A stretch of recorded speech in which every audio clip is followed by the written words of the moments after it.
Chers élèves de seconde, on conserve le même sujet. Le philosophe est-il un savant? Il y a deux concepts clés qui marquent le sujet. D'une part, celui de philosophe et d'autre part, celui de savant. Ce qui est important de savoir, c'est que pour démarrer l'introduction, autrement dit pour faire le préambule, on n'est pas obligé d'opposer deux auteurs.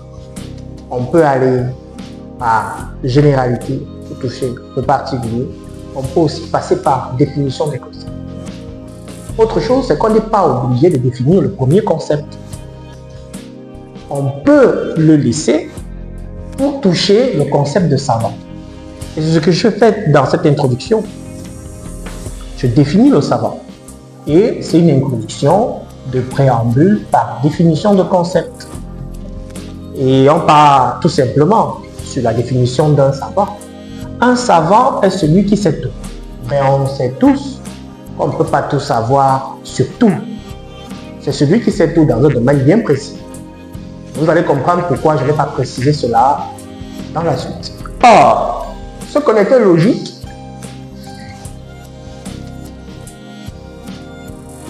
permet de relier la deuxième phrase à la première.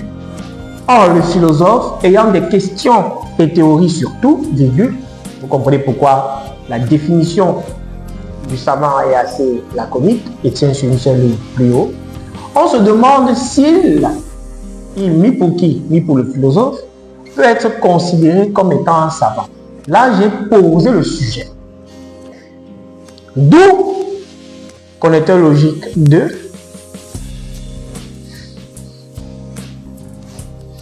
Pour attacher cette phrase à la deuxième, le problème philosophique de la nature du philosophe. En effet, connecteur logique 3. Peut-on vraiment prendre, on pourrait aussi mettre considérer le philosophe comme un savant pour l'interrogation? Cette question annonce la thèse. Ne faut-il pas voir en lui un ignorant? Cette autre question annonce l'antithèse. On va bien écrire antithèse ici. Mieux, voici encore un connecteur logique. Se situe-t-il, mis pour le philosophe, entre le savoir et l'ignorance? C'est la synthèse. Toutes ces questions constituent la problématique.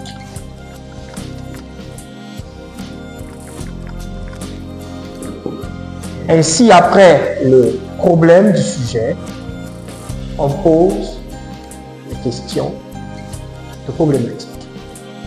Ces questions permettent de rendre le problème plus clair et surtout d'envisager déjà les thèses qui arrivent.